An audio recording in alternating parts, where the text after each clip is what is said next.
আসসালামু আলাইকুম। যে যেখান থেকে আমার ভিডিও দেখছেন সবার জন্য রইল অসংখ্য ভালোবাসা। আশা করছি সবাই ভালো আছেন। আলহামদুলিল্লাহ, আল্লাহর অশেষ রহমতে আমিও ভালো আছি। দেখুন, আজ সকালে আমি নুডলস রান্না করব। আমি নুডলসের জন্য কেটে নিয়েছি পেঁয়াজ, কাঁচামরিচ, ধনিয়া পাতা আর সবুজ ক্যাপসিকাম আর একটু গাজর। আমি কিন্তু নুডলসের প্যাকেটগুলো কেটে নিয়েছি। ৩ প্যাকেট নিয়েছি ম্যাগি নুডলস। এখন এখানে আমি গরম পানি করে দিয়েছি। প্রথমে আমি গরম পানি দিয়ে নুডলস সেদ্ধ করে নিব। এরপরে দেখুন, বাহিরের দৃশ্যটাও আপনাদেরকে আমি দেখাতে চেষ্টা করলাম। বাহিরে কুয়াশাবদ্ধ হয়ে আছে সকাল। দেখুন, আর চতুর্পাশের ধুলা। দেখুন, আমার পানি ফুটে আসছে। এক্ষুনি আমি নুডলসের প্যাকেটগুলো দিয়ে দিব। ভালো করে সিদ্ধ করে নিব। একদম কিন্তু গলিয়ে ফেলবো না। একটু শক্ত থাকতে, থাকতে এটাকে আমি নামিয়ে ঠান্ডা পানি দিয়ে ধুয়ে নিব। দিয়ে দিচ্ছি। আমি নিয়েছি ৩ প্যাকেট নুডলস। এই তো ঢেলে দিচ্ছি। দেখুন, একটু বেশি করে পানি দিলে কি ফুটতে ঝরঝরা হবে। আর অল্প পানি দিয়ে নুডলস ফুটালে সেই নুডলস কিন্তু একটু পিচ্ছিল, পিচ্ছিল হয়ে থাকে। ওটা খেতে তত একটা বেশি ভালো লাগে না। আবার অনেক আপুরা করেন নুডলস সেদ্ধ করেন না, একবারেই বসিয়ে দেন। ওভাবেও ভালো লাগে, কিন্তু আমি ওইভাবে খাই না। আমি সেদ্ধ করি নুডলস খাই। আজ সকালে খাবো, বিকেলে খাবো, একসাথে বসিয়ে দিলাম নুডলস। হয়ে গিয়েছে আমার নুডলস সেদ্ধ করা। এখন সিনকে ঢেলে দিচ্ছি। এরপর একটু ঠান্ডা পানি দিয়ে ধুয়ে নিব।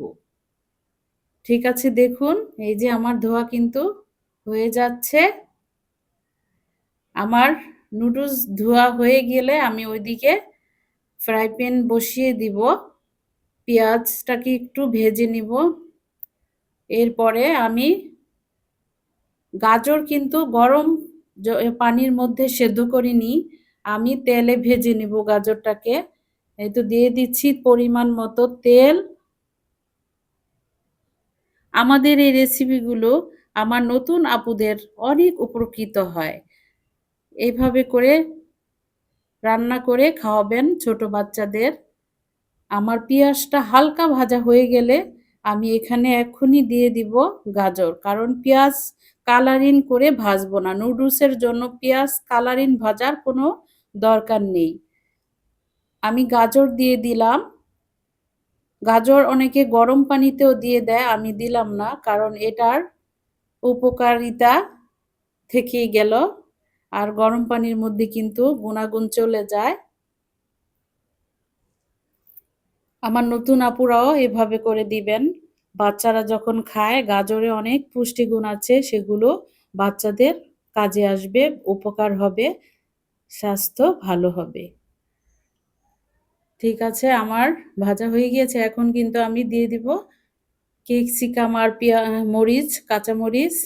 কাঁচামরিচ আমি একটু বেশি দিয়েছি। ছোট বাচ্চাদের জন্য রান্না করলে তো মরিচ কম দিতে হয়। অনেক বাচ্চাদেরকে দিতেই হয় না মরিচ।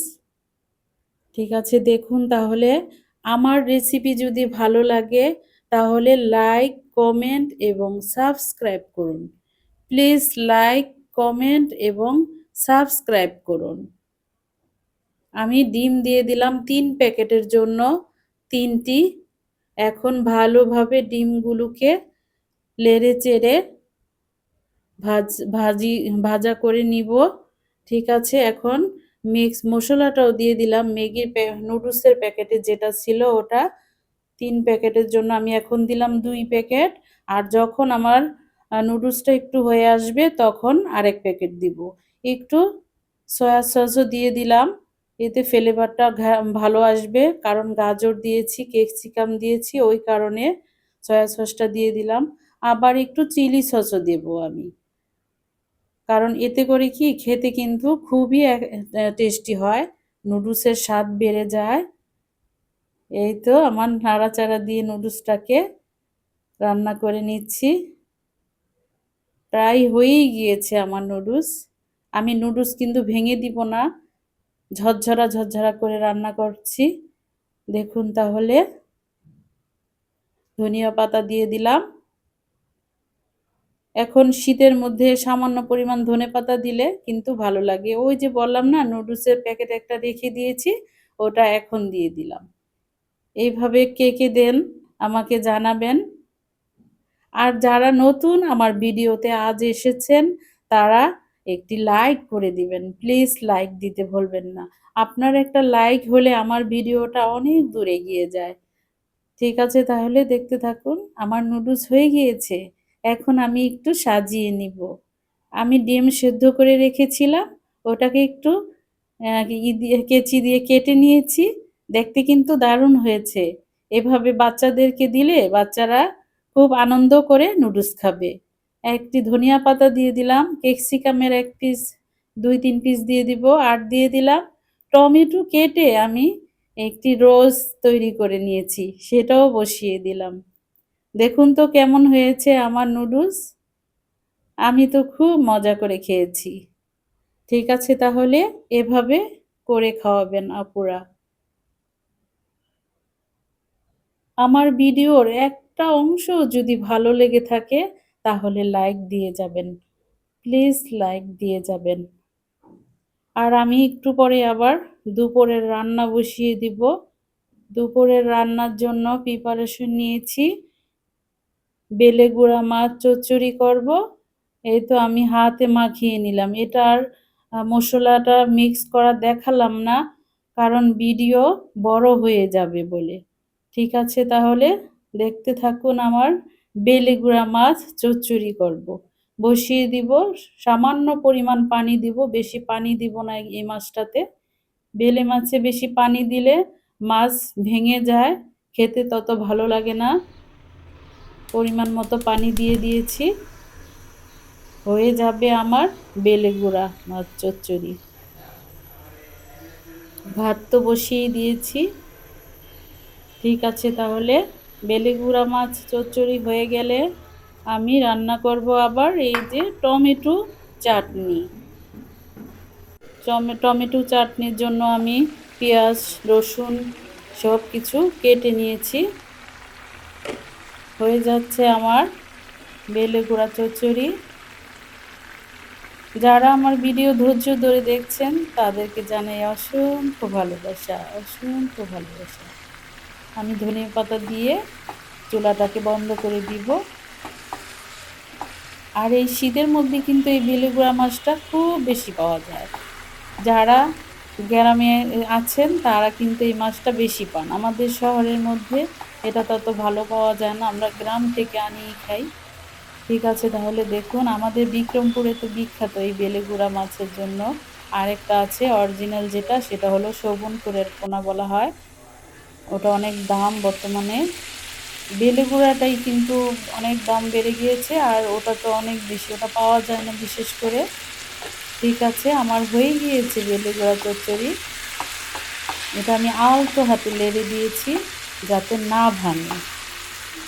আর একটু লাড়াচাড়া না দিলে তো মশলাটা মিক্স হয় না, তাই একটু লাড়তেও হয়, আলতো হাতে লাড়তে হয় যাতে গুঁড়া মাছটা না ভেঙে যায়। আমি এদিকে টমেটো ভাজির জন্য বসিয়ে দিলাম শুকনো মরিচ। আর এই আস্ত আস্ত করে রসুনটা দিয়েছি, এটা ভাতে মাখিয়ে খেতে খুব টেস্ট হয়। এই আস্ত আস্ত রসুন দিয়ে দেখবেন আপুরা। আমি ঢেলে দিছি, ক্যামেরাটা সরিয়ে নিয়েছি কারণ তেল ছিটকে আসছে এই জন্য। হলুদ গুঁড়ো, মরিচ গুঁড়ো সামান্য পরিমাণ দিয়েছি। এখন লাড়াচাড়া দিয়ে ঢাকবো না, লাড়াচাড়া দিয়ে নামিয়ে ফেলবো। হয়ে যাবে আমার টমেটোর চাটনি। আর এই টমেটোর সিজনে যদি চাটনিটা না খাওয়া হয়, এটা ১২ মাসই খেতে ভালো লাগে।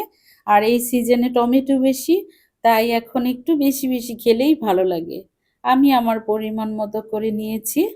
ঠিক আছে হয়ে গিয়েছে আমার টমেটো চাটনি। আর পোড়া পোড়া করব না, এভাবেই রেখে দিব। খেতে কিন্তু দারুণ হয়েছে দেখতে। খেতেও দারুণ হবে ইনশাল্লাহ। ঠিক আছে আমার ভিডিও আজকের মতো এখানেই বিদায় নিব। ফিরবো অন্য রেসিপি নিয়ে। আল্লাহ হাফিজ।